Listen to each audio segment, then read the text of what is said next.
ان الاتاحه النهارده احسن بكتير من ديسمبر. فاكرين ديسمبر 22 نسيتوه كله بيتنسي. لهم في التجاره ولا لهم في حاجه، لهم في استغلال وتجاره السوق السوداء. اللي هو واحد معاه فلوس وبيشتري رز، والرز يفضل متخزن ويفضل محطوط يتخزن سنه الرز. دخلنا بالقواعد المنضبطه. الناس بتبيع بعض خلاص بقى سلعه حر، عشان بس اللي هيعمل انالوجي. مين اللي ساعد حضرتك؟ خليك واقف. مع السكر لا يا باشا، مش هيتصدر سكر. انا هي من مجلس الوزراء، ومن ثم يستطيع المجلس ان يقترح تحديد سعر لفتره معينه. مش ده اللي انتوا شفتوه؟ حددنا الاسعار بالتوافق مع غرفه صناعه الحبوب وغرفه في اتحاد الصناعه.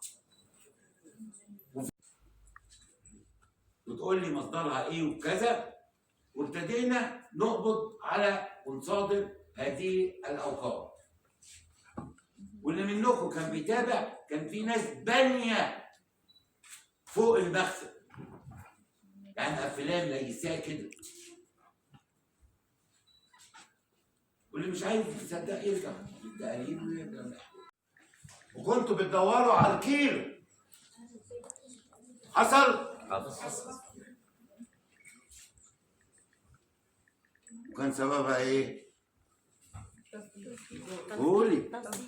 قولي تصدير بحجة ايه؟ ان عندنا كفاية، عندنا زيادة.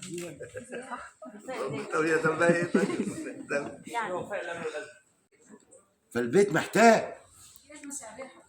لحظة واحدة بس.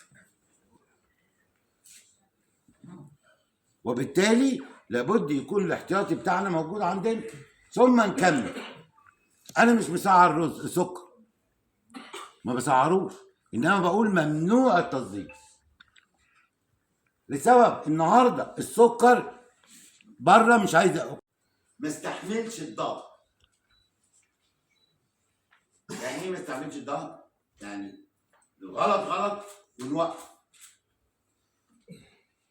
ابتدى اصوات اخرى تاخد تايتل كده.